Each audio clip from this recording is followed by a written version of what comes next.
o permanente do ego, ou do homem, que persiste de uma vida para outra. O corpo mental é o do manas inferior, que continua a existir depois da morte e passa para o devachan, acabando, porém, por se desagregar quando a vida na zona rupa do devachan chega ao seu termo. O corpo mental. Este veículo da consciência humana compõe-se dos 4 subplanos inferiores do devachan, aos quais pertence. Constitui o veículo especial da consciência nessa região do plano mental, mas a par disso também trabalha no corpo astral e através dele no físico, produzindo tudo o que chamamos manifestações da inteligência no estado normal de vigília. Quando se trata de um homem pouco evoluído, este corpo não pode, durante a vida terrestre, funcionar separadamente como um veículo da consciência no seu próprio plano, e quando este homem exerce as suas faculdades mentais, é necessário que estas se revistam de matéria astral e física, para que ele adquira consciência da sua atividade. O corpo mental é o veículo do ego, do pensador para todo o seu trabalho de raciocínio, mas durante os primeiros tempos do ego, a organização desse corpo ainda é bastante imperfeita. O seu aspecto é fraco e indistinto como o corpo astral de um homem pouco evoluído. A matéria de que se compõe o corpo mental é extremamente tênue e sutil. Já vimos que a matéria astral é muito menos densa do que mesmo o próprio éter do plano físico. Agora é mister dilatarmos ainda mais a nossa ideia acerca da matéria, a fim de concebermos a existência de uma substância invisível tanto à visão astral como à física, demasiado sutil para ser distinguida mesmo pelos sentidos internos do homem.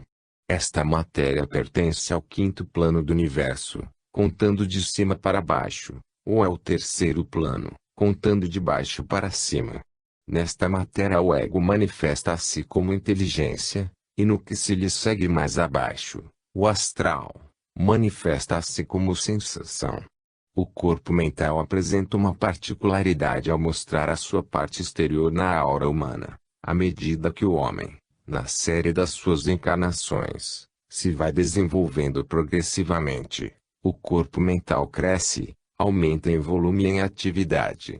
Constitui isto uma particularidade que até aqui se nos não tinha deparado. Em cada encarnação é fabricado um corpo físico, que varia segundo a nacionalidade e o sexo. Quanto às suas proporções, calculamos que tenham sido sempre mais ou menos idênticas desde o tempo dos Atlantes até os nossos dias. O corpo astral, como observamos, desenvolve-se na sua organização, à medida que o homem progride. Mas o corpo mental, esse aumenta literalmente em volume com a evolução progressiva do homem. Se observarmos uma pessoa muito pouco evoluída, notaremos que o seu corpo mental dificilmente se distingue. Acha-se tão fracamente desenvolvido que só à custa do esforço se consegue vê-lo.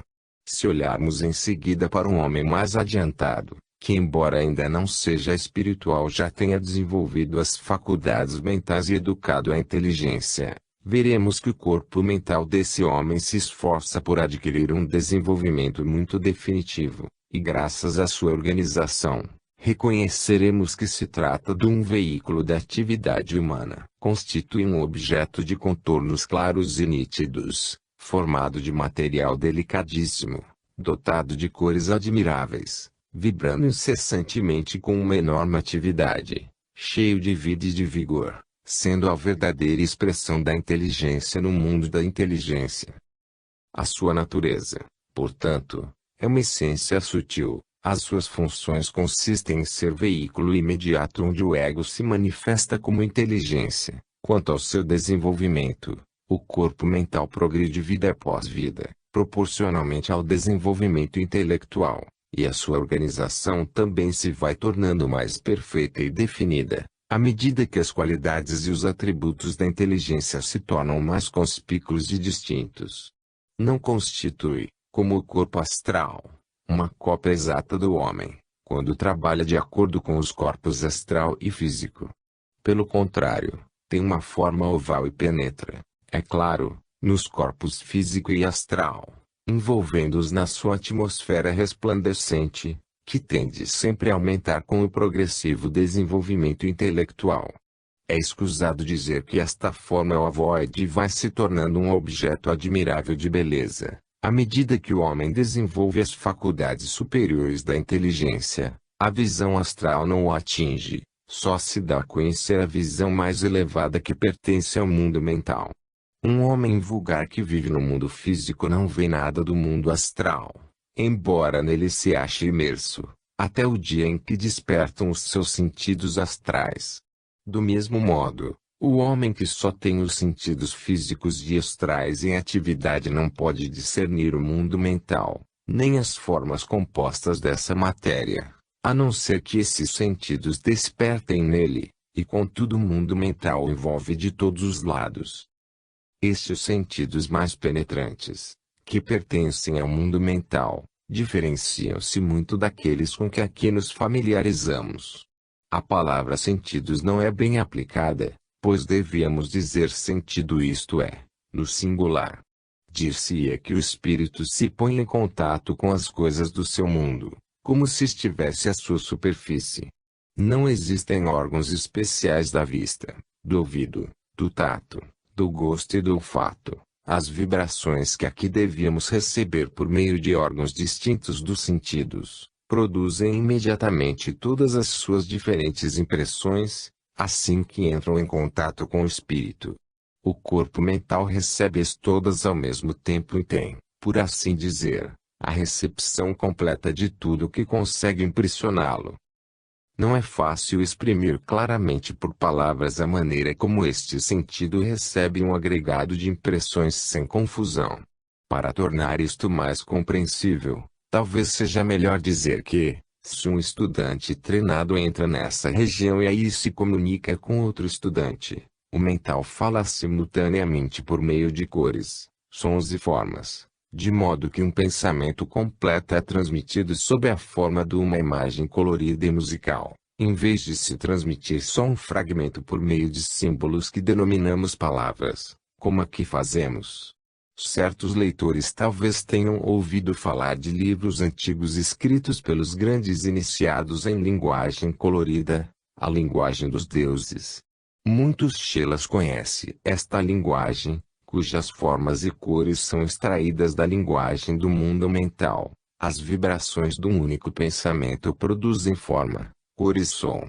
É mister compreender que a inteligência não pensa uma cor, um som ou uma forma, mas, sim, pensa um pensamento, uma vibração complexa em matéria sutil, e esse pensamento é expresso de todas estas maneiras pelas vibrações produzidas. A matéria do mundo mental emite constantemente vibrações, que dão origem a estas cores, a estes sons, a estas formas. Quando um homem funciona no mundo mental independentemente do mundo astral e do físico, liberta-se das limitações dos seus órgãos dos sentidos, e sente simultaneamente, em todos os pontos do seu ser, as vibrações que no mundo inferior se lhe apresentariam distintas separadamente. Mas quando um homem pensa no estado de vigília, e trabalha por intermédio dos seus corpos físico e astral, esse pensamento então dimana do corpo mental, e passa depois para o corpo astral e por último para o físico. É sempre no mental que os pensamentos têm a sua origem, isto é, o corpo mental constitui o agente do pensamento, a consciência que se arroga o título de eu. Este eu ilusório, porém, é o único eu que a maioria das pessoas conhece. Quando nos ocupamos da consciência do corpo físico, vimos que o homem propriamente dito não tinha consciência de tudo quanto se passava no corpo físico, as suas funções não dependiam todas dele. Era-lhe impossível pensar como as células minúsculas pensavam. Na realidade não partilhava da consciência do corpo, considerado como um todo. Mas quando se trata do corpo mental, temos ante os olhos uma região que se identifica tão estreitamente com o homem que até parece ser ele mesmo. Eu penso, eu sei, será possível ultrapassar isto? O mental é o ego no corpo mental e é isso que para muitos constitui o objetivo da busca do eu. Porém isto só é verdadeiro se nos limitamos ao estado de vigília. Quem souber que a sua consciência, no estado de vigília, assim como as sensações do corpo astral, só constituem uma etapa da nossa jornada à busca do eu, quem tem aprendido a ir além do corpo astral, compreenderá que esta inteligência por sua vez constitui simplesmente um instrumento do homem verdadeiro. Contudo, como já dissemos, a maioria dos homens não separa, não pode separar em pensamento o homem do seu corpo mental que se lhes afigura ser a sua mais alta expressão, o seu veículo mais perfeito, o eu mais elevado que lhes é dado atingir ou conceber. Ora, isto é perfeitamente natural e inevitável, visto o indivíduo, o homem, principiar nesta altura da sua evolução a vivificar este corpo e a torná-lo eminentemente ativo. Em tempos remotos vivificou o corpo físico fazendo dele um veículo de consciência e presentemente faz uso dele com a máxima naturalidade. Vivifica atualmente o corpo astral dos membros atrasados da raça, mas numa grande maioria de casos esse trabalho já se acha realizado, pelo menos em parte. Na nossa quinta raça, o homem ocupa-se do corpo mental, e a humanidade agora devia dedicar-se especialmente à construção e à evolução deste corpo. Temos portanto o máximo interesse em compreender a maneira como o corpo mental é construído e como se desenvolve. Desenvolve-se graças ao pensamento. Os nossos pensamentos são os materiais de que nos servimos para construir este corpo mental. Na realidade construímos o mental cotidianamente, durante cada mês, cada ano de nossa vida, pelo exercício das nossas faculdades mentais, pelo desenvolvimento do nosso poder artístico e das nossas emoções elevadas. Se não exercerdes as vossas faculdades mentais, se, no que diz respeito aos vossos pensamentos, vos contentais unicamente em ser o receptáculo e nunca o criador deles, se aceitais constantemente o que de fora vos dão, sem nunca tentardes formar qualquer coisa no vosso íntimo, se durante a vida só souberdes recolher os pensamentos dos outros, se o vosso conhecimento acerca dos pensamentos se limitar a isso, nesse caso passar-se-ão vidas e vidas sem que o vosso corpo mental se desenvolve, partireis e tornareis a voltar, vida após vida, sem que nenhuma modificação se produza no vosso corpo mental. Sereis invariavelmente um indivíduo rudimentar, não evoluído. Pois só exercendo a própria inteligência, utilizando as suas faculdades de um modo produtivo, exercendo-as, trabalhando com elas, exigindo delas um esforço contínuo, só assim é que o corpo mental se desenvolve, só assim é que a evolução verdadeiramente humana pode seguir o seu caminho. Logo que principiardes a compreender isto, tratareis provavelmente de modificar a atitude geral da vossa consciência no que diz respeito à vida cotidiana, principiareis a observar a sua maneira de funcionar e então logo vos apercebereis que a maior parte dos vossos pensamentos não são vossos, são os pensamentos de outras pessoas que acolhestes pressurosamente, pensamentos que surgem, não sabeis como, pensamentos que vêm, não sabeis de onde, pensamentos que novamente desaparecem, e cujo destino ignorais, e sentireis, com certa amargura e desapontamento, que a vossa inteligência, em vez de estar altamente evoluída, não passa afinal de uma encruzilhada onde os pensamentos perpassam ligeiros. Tentai a experiência, vós que me ledes, e vede se todo o conteúdo da vossa consciência vos pertence ou se a maior parte não consiste unicamente de coisas emprestadas.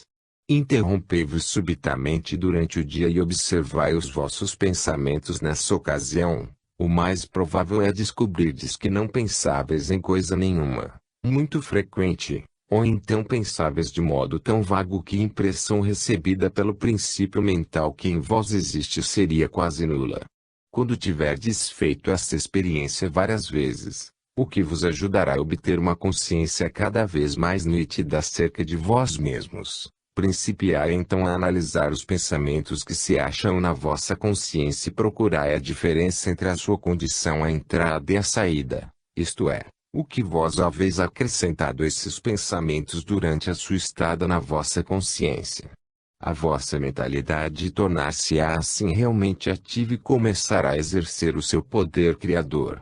Se formos sensatos, servir-nos-emos do seguinte processo. Primeiro escolheremos os pensamentos que acharmos dignos de permanecer em nossa mente. Sempre que descobrirmos um pensamento bom, consagrá-lhe-emos toda a nossa atenção, alimentá-lo-emos, fortalecê-lo-emos. Faremos o possível por tornar o seu conteúdo ainda mais valioso a fim de o enviarmos para o mundo astral na qualidade de agente benfazejo. E se encontrarmos um pensamento maligno na mente, apressar-nos-emos a afugentá-lo. O resultado de só acolhermos pensamentos bons e úteis e de nos recusarmos a admitir pensamentos maus, será fluírem a nossa mente cada vez mais pensamentos bons, ao passo que os maus se abstêm de aparecer.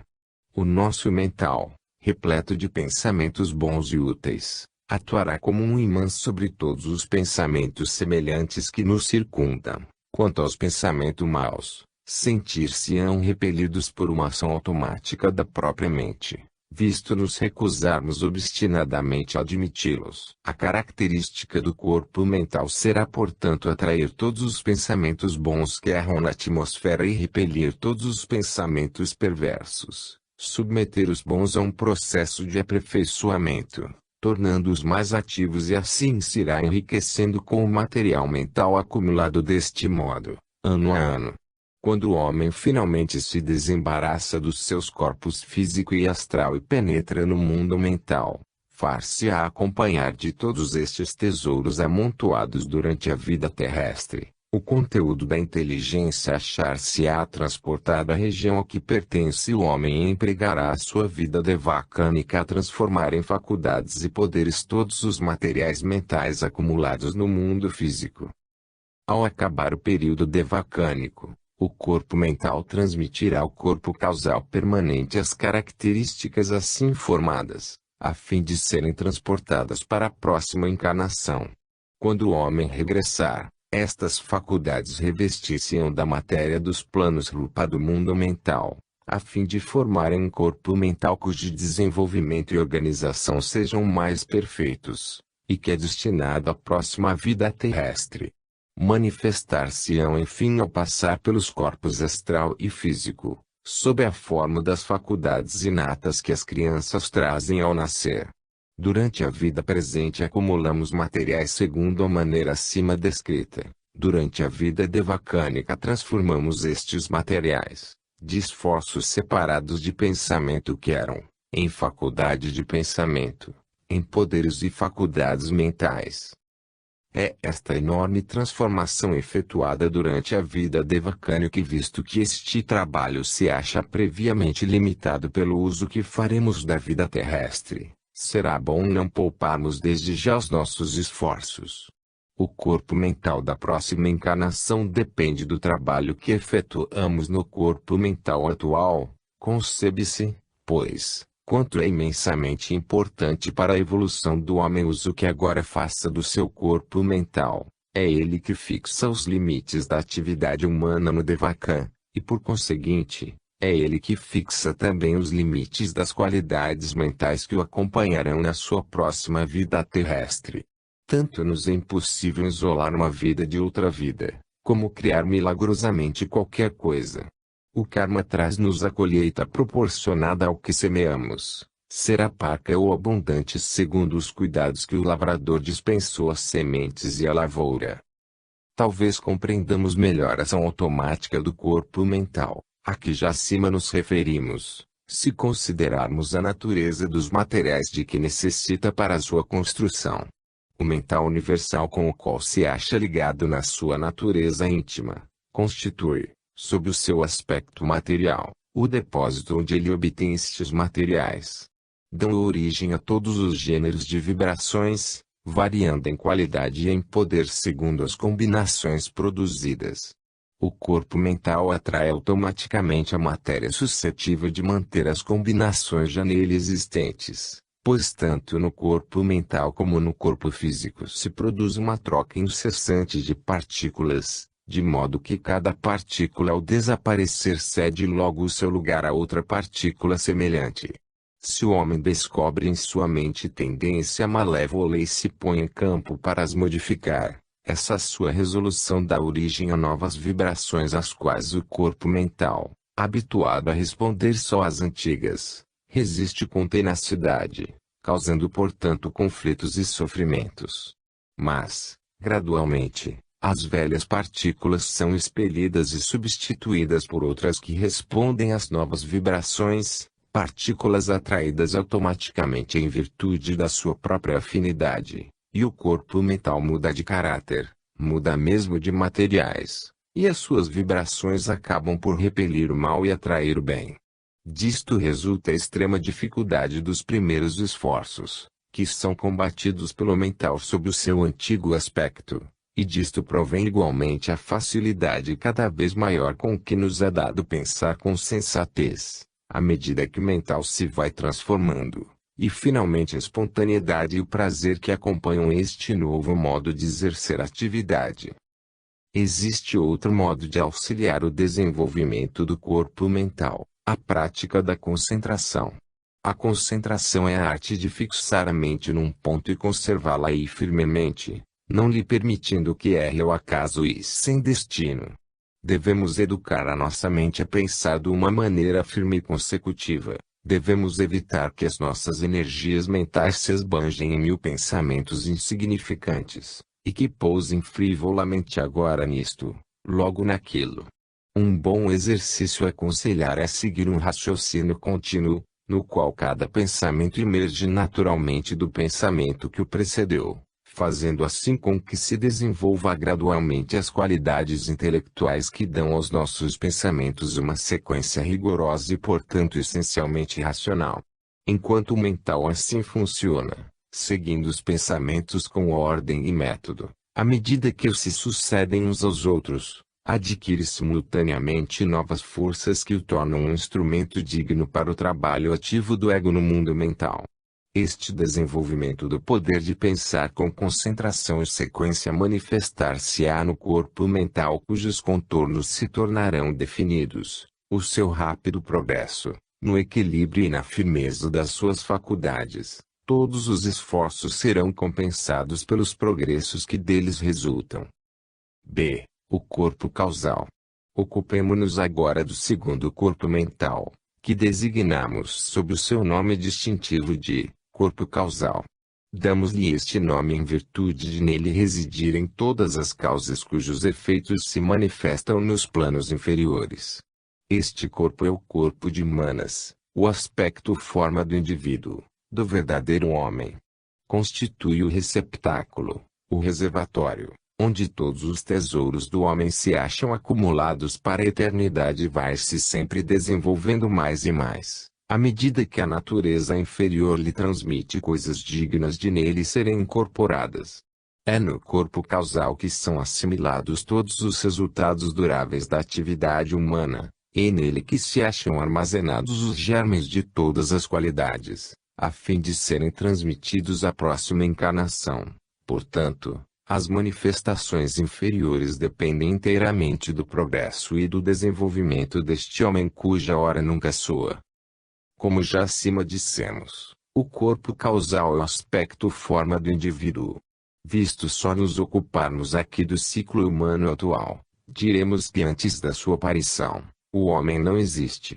Podem existir os tabernáculos físico e etérico já preparados para sua vinda, as paixões, as emoções, os apetites podem se acumular gradualmente, a fim de formar a natureza câmica no corpo astral. Porém o homem não existe enquanto não se tenha efetuado o desenvolvimento do ser através dos planos físico e astral, e enquanto a matéria do mundo mental não tenha principiado a evidenciar-se nos corpos inferiores evoluídos. Quando a matéria do plano mental principia a evoluir lentamente graças ao poder do ego que prepara a sua própria residência, produz-se um transbordar do grande oceano do Atma Buddhi, que paira constantemente sobre a evolução do homem.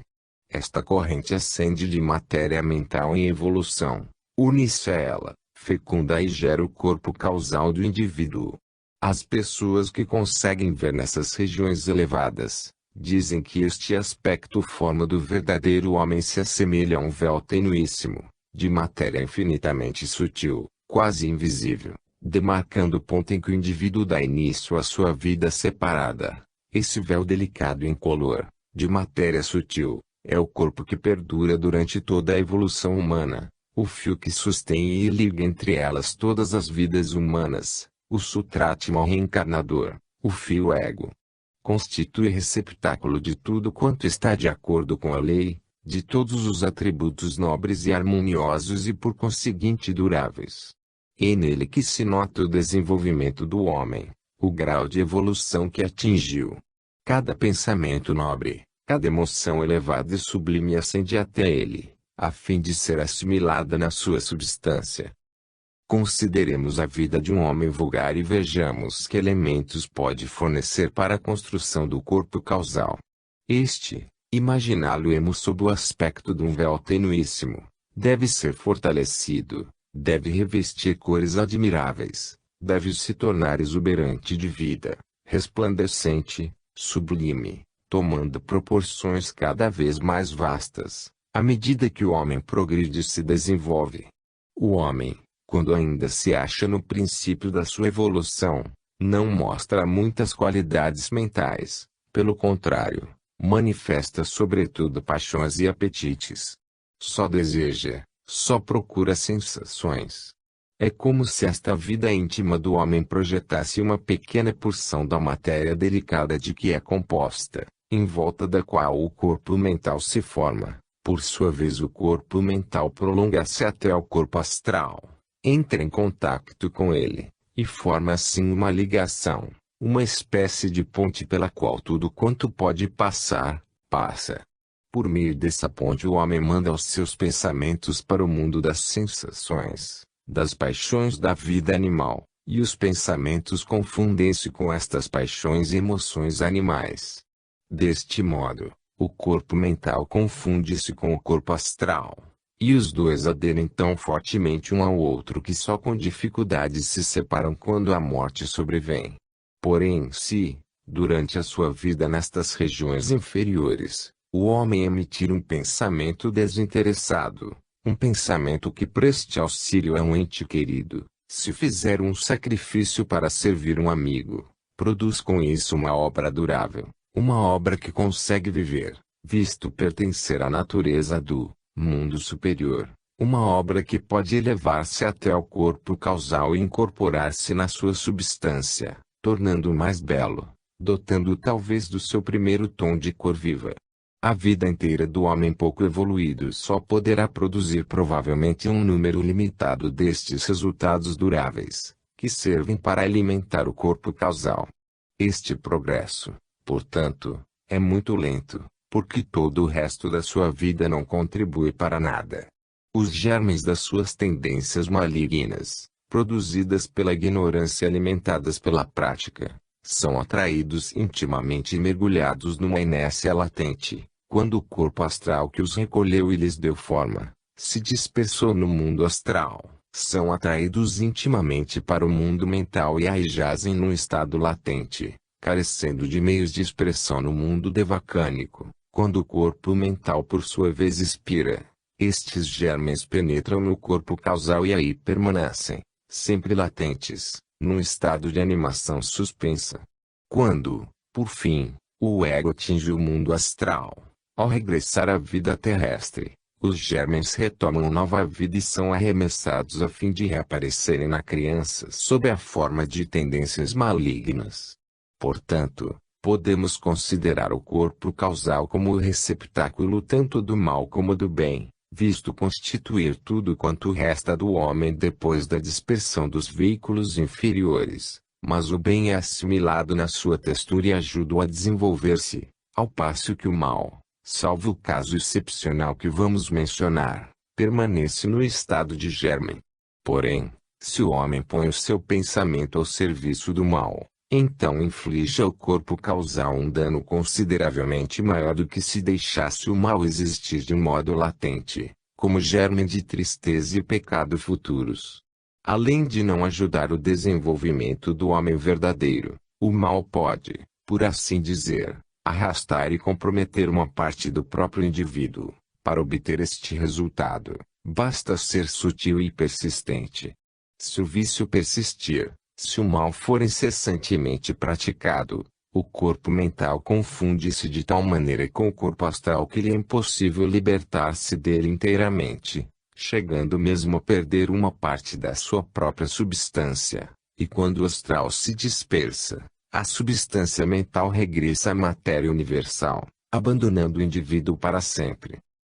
O véu tênue, semelhantes a uma bola de sabão, que constitui o corpo causal, pode portanto tornar-se mais vago, mais rarefeito, em virtude de uma existência depravada. Não é só o seu desenvolvimento que se atrasa, mas a sua própria constituição sofre uma grande alteração, tornando as suas funções de assimilação mais penosas.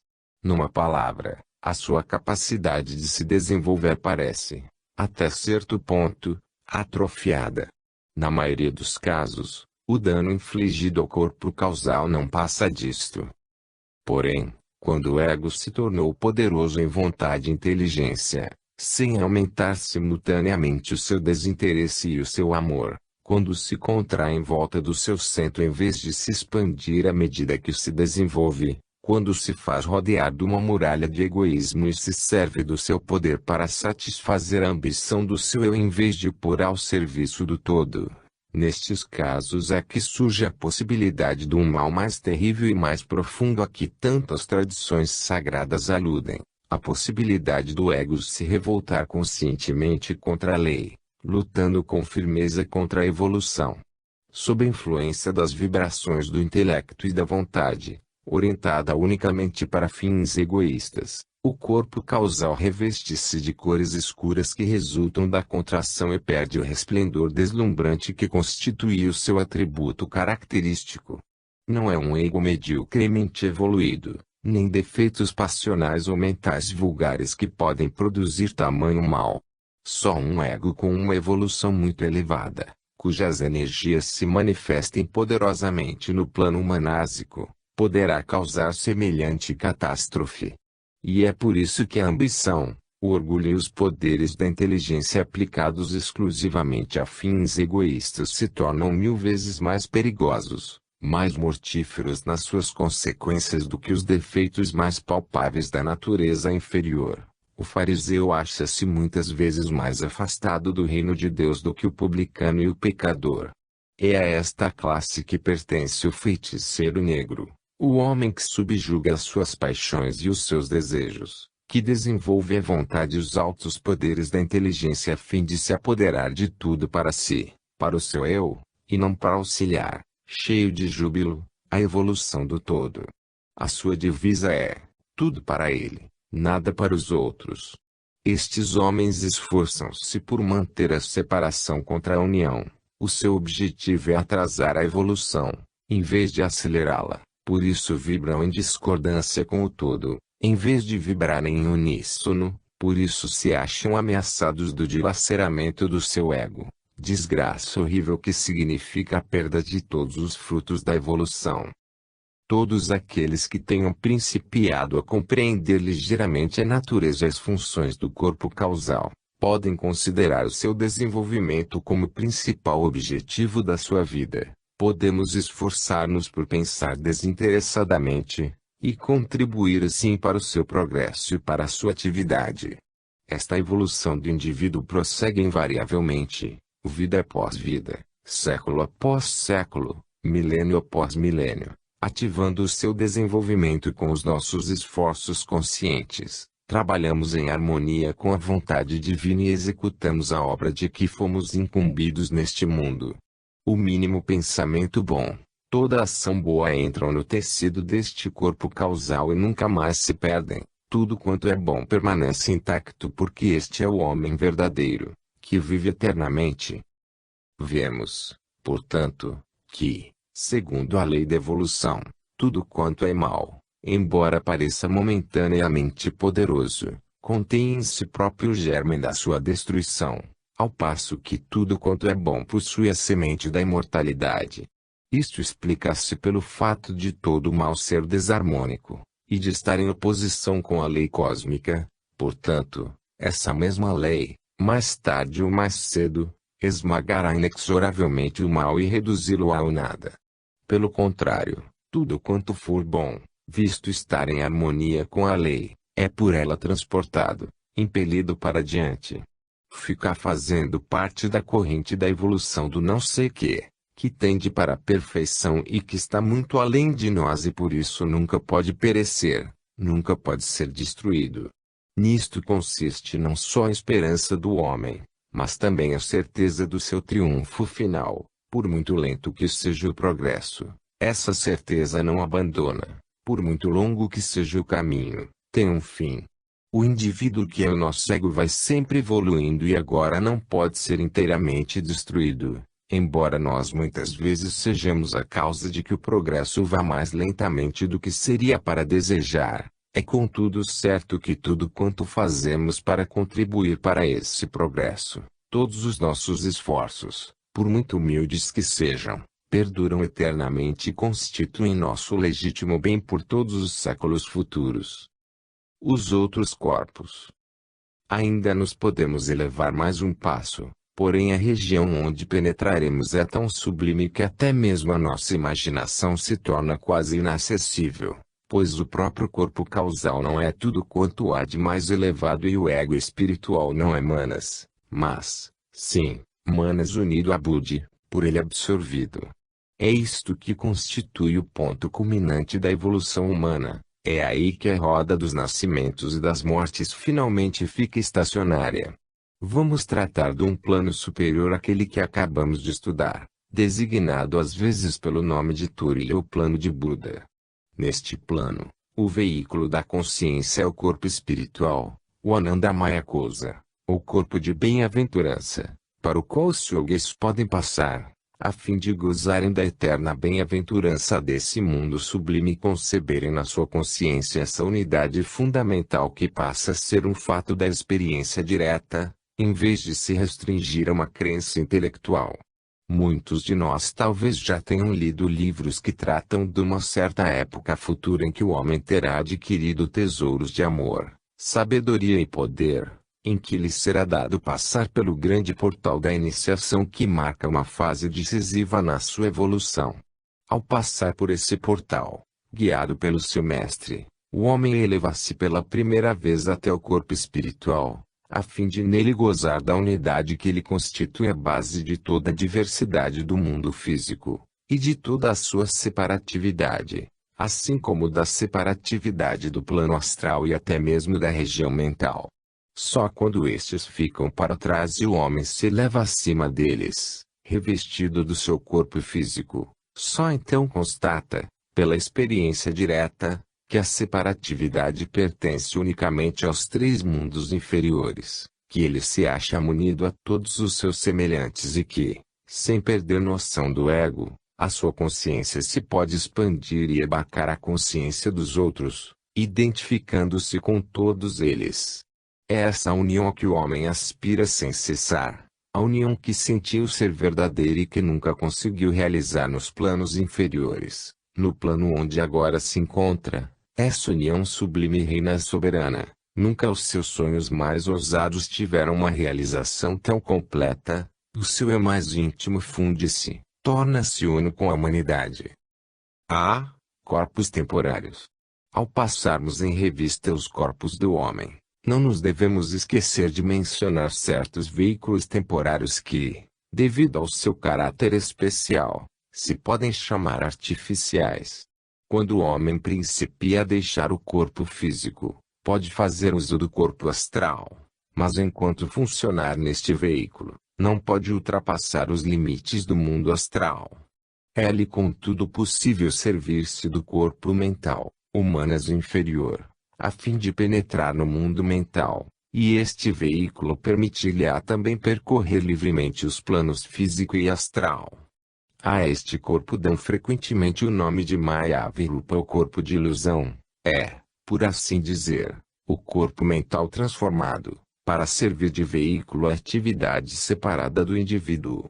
O homem arranja o corpo mental à sua imagem, A sua semelhança nesta forma temporária e artificial pode percorrer livremente os três planos e ultrapassar os limites a que o homem vulgarmente se acha cingido.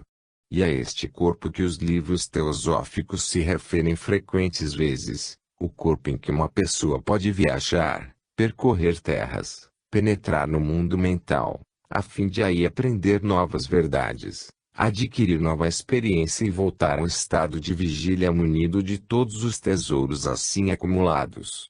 A principal vantagem deste corpo superior é ele não estar sujeito no mundo astral às decepções e ilusões contra as quais o corpo astral só dificilmente se pode defender. Os sentidos astrais que não foram educados, induzem-nos muitas vezes a erros, e mister adquirir muita experiência, antes de nos fiarmos nas suas indicações. Este corpo mental temporariamente formado acha-se fora do alcance dessas decepções. Vê e ouve com rigorosa nitidez. Não há ilusões nem alucinações astrais que o consigam enganar.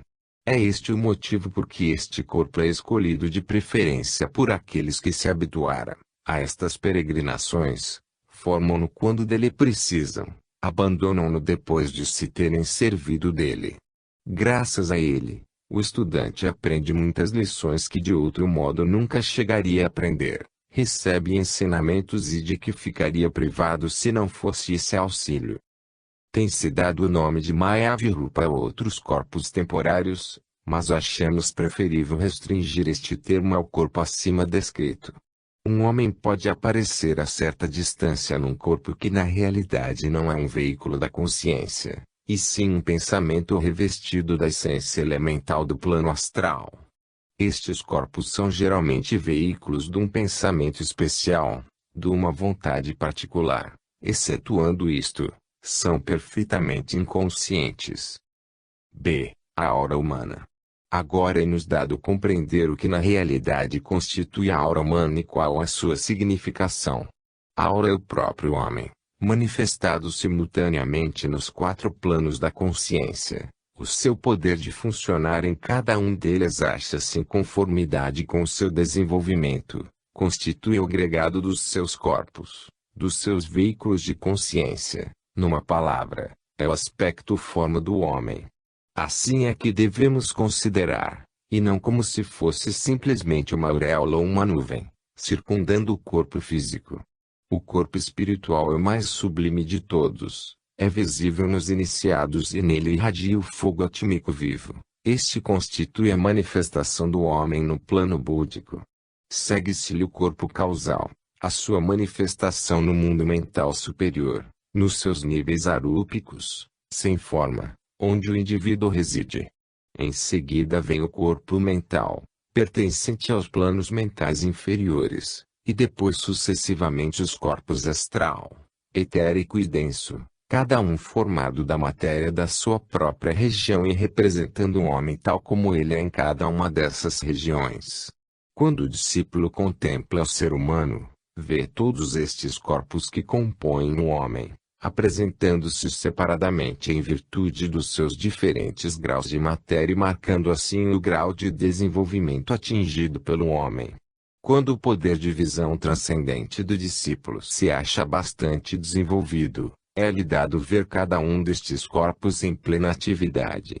O corpo físico, o mais pequeno de todos, aparece como uma espécie de cristalização densa no centro dos outros corpos que o penetram e se expandem em todos os sentidos à volta dele. Depois temos o corpo astral, mostrando o estado da natureza kâmica que representa um papel tão importante no homem vulgar, repleto das suas paixões, dos seus apetites vis e das suas emoções, varia na delicadeza e na cor, segundo o grau de pureza do homem. Nos seres grosseiros apresenta-se muito espesso, e quanto mais delicado for o homem, mais este corpo se vai sutilizando, até atingir o auge da tenuidade no indivíduo altamente evoluído. Segue-se-lhe o corpo mental, que, embora pouco desenvolvido na maioria das pessoas, adquire em muitas outras uma beleza incomparável, variando de cor, segundo o seu tipo mental e moral. Em seguida vem o corpo causal, quase impossível de distinguir na maior parte dos indivíduos. Tão fraco é o seu desenvolvimento, tão tênue o seu colorido, tão débil a sua atividade. Só graças a um exame muito atento se pode discernir o seu contorno. Mas se contemplarmos uma alma altamente evoluída, veremos logo que o corpo causal e o corpo espiritual são justamente os que mais sobressaem como representação típica do homem. Apresentam-se resplandecentes de luz, munidos de cores delicadas e sublimes, cujos tons é impossível descrever, pois não se encontram no espectro solar. Estes tons, estes cambiantes não só são puros e lindíssimos, como também são inteiramente diferentes das cores conhecidas nos planos inferiores. Estes tons adicionais mostram o progresso do homem quanto às qualidades e poderes sublimes que só existem nessas regiões elevadas. Quem tiver a suprema felicidade de contemplar um dos mestres, vê-lo-á aparecer sob esta poderosa forma de vida e de cor, sublime e resplandecente, indescritivelmente belo, de uma beleza divina que ultrapassa a tudo quanto a imaginação até ali idealizara. O seu aspecto é tão majestoso que logo evidencia a sua natureza. E contudo, não há ninguém que não possa revestir um dia essa forma resplandecente. A possibilidade de uma perfeição futura jaz em estado latente no Filho do Homem. Relativamente à aura, há um ponto que desejo frisar, em virtude da sua utilidade prática. É-nos permitido defender-nos até um certo limite das incursões dos pensamentos exteriores, graças a uma verdadeira muralha esférica, formada com a própria substância da aura que elevamos em torno de nós. A aura responde prontamente ao impulso do pensamento, portanto, se com um esforço da imaginação representarmos a sua superfície exterior como estando solidificada sob a forma de uma concha, a aura assume realmente essa forma, protegendo-nos contra todos os assaltos do exterior. Esta concha evitará a irrupção de pensamentos vagabundos que circulam na atmosfera astral, evitando portanto também a influência nociva que exerceriam sobre a mente indefesa. O esgotamento vital que às vezes sentimos, especialmente quando entramos em contato com pessoas que vampirizam inconscientemente o seu próximo, também pode ser poupado da mesma maneira, isto é, formando a concha áurica. As pessoas sensíveis e que se acham exaustas devido a este sugar das suas forças, devem seguir o nosso conselho, a fim de se protegerem. É tal o poder do pensamento humano sobre a matéria sutil que é suficiente imaginarmos que estamos dentro de uma concha para isso logo se realizar. Se observarmos os seres humanos que nos rodeiam, vê-los-emos em todas as fases do desenvolvimento, mostrando pelo próprio aspecto dos seus corpos o ponto que atingiram na sua evolução enquanto vão percorrendo os vários planos do universo e funcionando em regiões cada vez mais elevadas, a fim de desenvolverem os veículos da consciência que correspondem a estas regiões. A nossa aura mostra-nos tais como somos. À medida que progredimos na vida verdadeira, aumentamos-lhe a beleza, purificamo-la com as nossas vidas sãs e puras e introduzimos-lhe gradualmente qualidades cada vez mais elevadas. Haverá porventura alguma filosofia da vida que contenha mais esperança, mais poder, mais alegria do que esta? Se observarmos o mundo dos homens só com o olhar físico, apresenta-se-nos aviltado, miserável, aparentemente destituído de esperança. Tal é o seu verdadeiro aspecto ante os olhos do corpo físico. Mas se o contemplarmos com a visão mais elevada, como tudo se nos depara de modo diferente. Vemos, é claro, a tristeza e a miséria, vemos o aviltamento e a vergonha, mas sabemos que tudo isso é transitório, temporário, que pertence à infância da raça e que a raça em breve ultrapassará essas coisas mesquinhas. Mesmo quando olhamos para os entes mais baixos, vis e brutais, distinguimos contudo as suas possibilidades divinas e concebemos o que eles virão a ser numa época futura. É esta mensagem de esperança que a teosofia traz ao mundo ocidental, uma mensagem de redenção universal da ignorância, e por conseguinte, de emancipação universal da miséria. Não se trata de um sonho, mas sim de uma realidade. Não é só uma esperança, mas sim uma certeza. Todo aquele que na sua vida dá sinais de desenvolvimento, constitui, por assim dizer, uma nova confirmação desta mensagem. Os primeiros frutos vão aparecendo em toda parte e lá virá um dia em que todo mundo estará maduro para a colheita e cumprirá a tarefa que o Logos lhe prescreveu ao dar-lhe a vida. O homem.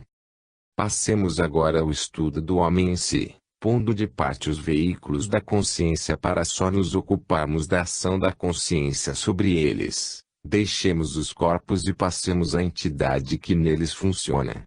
Quando digo homem, refiro-me ao indivíduo contínuo que passa de vida para vida, que enverga os corpos vezes sem conta, para de novo os abandonar, e que se desenvolve lentamente em virtude da experiência assimilada do decorrer dos séculos. Este homem existe no plano manásico ou plano mental superior, a que me referi no capítulo precedente, e a esfera da sua ação abrange os três planos que já nos são familiares, isto é, o plano físico, o plano astral e o plano mental. O homem principia as suas experiências pelo desenvolvimento da consciência do eu no plano físico.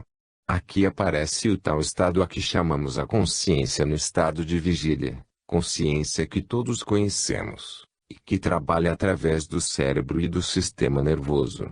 É graças a esta consciência que ordinariamente raciocinamos, expondo todos os recursos da nossa lógica, relembrando-nos fatos da nossa encarnação atual e fazendo nosso juízo acerca de todas as questões da vida. Todas as faculdades que reconhecemos em nós mesmos constituem o fruto do trabalho do homem através das etapas anteriores da sua peregrinação, e a sua consciência do eu torna-se cada vez mais nítida, cada vez mais ativa, cada vez mais viva, à medida que o indivíduo se desenvolve, à medida que o homem vai progredindo de vida para vida. Se estudarmos um homem muito pouco evoluído, veremos que a sua atividade mental consciente do eu é extremamente pobre em qualidade e restrita em quantidade. Trabalha no corpo físico por intermédio do cérebro grosseiro e etérico. A ação é contínua no que diz respeito ao sistema nervoso visível e invisível, porém esta ação é ainda de uma espécie bastante primitiva. Mostra muito pouco discernimento, muito pouca delicadeza de tato mental.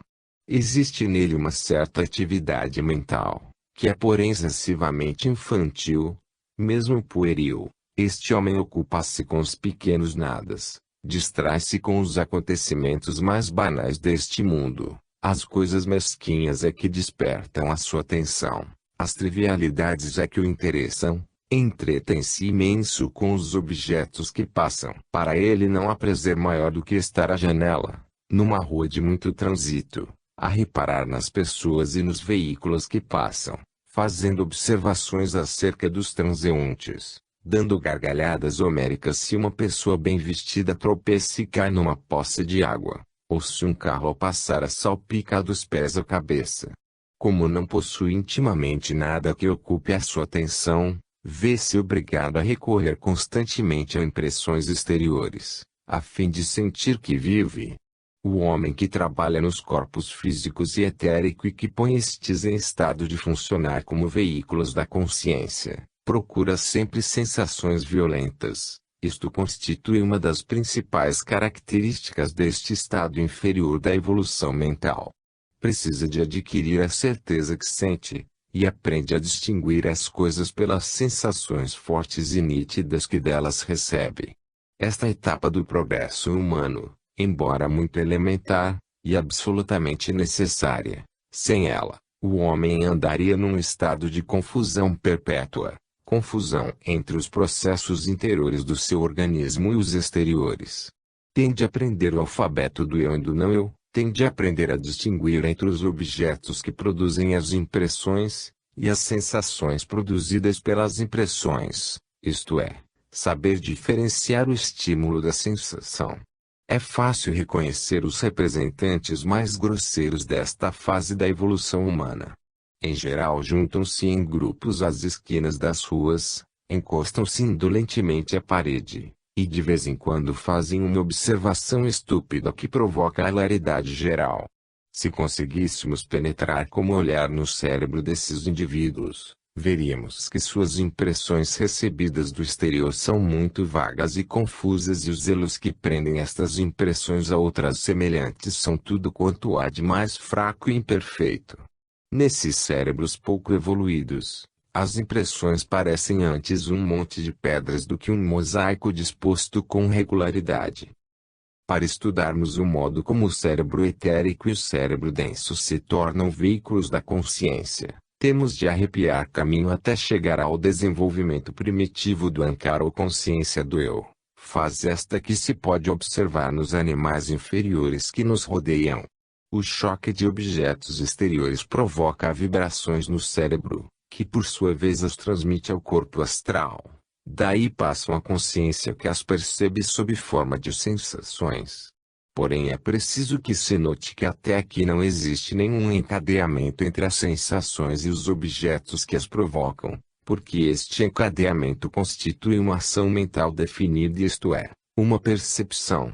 Quando a percepção principia, a consciência serve-se do cérebro físico e do cérebro etérico como de um veículo para seu uso exclusivo, graças ao qual adquire o conhecimento do mundo exterior.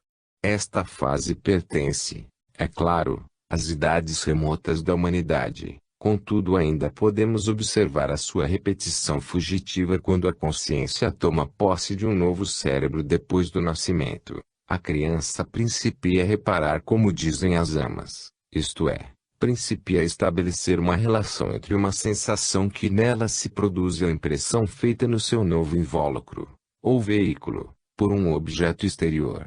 Principia portanto a reparar no objeto, a perceber a sua existência.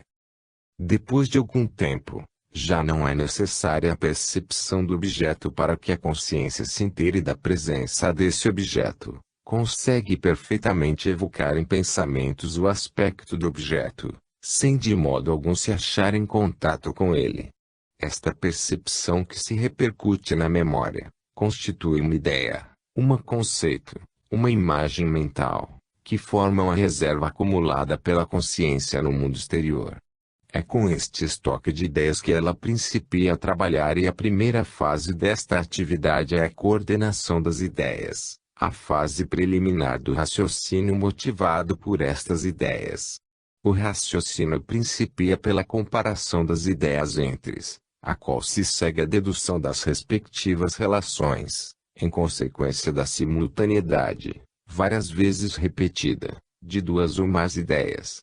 Neste processo, a consciência tem repressado a si mesma, fazendo-se acompanhar das ideias extraídas das percepções. E continua a acrescentar-lhes qualquer coisa sua, original, como, por exemplo, quando infere uma sequência, relaciona uma coisa com outra como causa e efeito, principia a tirar conclusões, principia mesmo a prever acontecimentos futuros e assim, quando aparece a percepção considerada como causa, a consciência espera que se lhe siga logo a percepção considerada como efeito. Além disso, ao comparar as suas ideias, a consciência observa que muitas delas têm um ou mais elementos em comum, ao passo que as outras partes constituintes são diferentes. Trata portanto de separar estas características de uma classe, em seguida agrupa os objetos que as possuem, e ao ver um novo objeto que também possui estas características, classifica-o imediatamente com os outros. É assim que a consciência humana vai organizando gradualmente num cosmos o caos das percepções com que iniciou a sua carreira mental, ao mesmo tempo induz a lei da sucessão metódica dos fenômenos e dos tipos que encontra na natureza. Isto constitui o trabalho da consciência dentro do cérebro físico e através dele. Porém mesmo nesta operação sentimos a presença daquilo que o cérebro não fornece.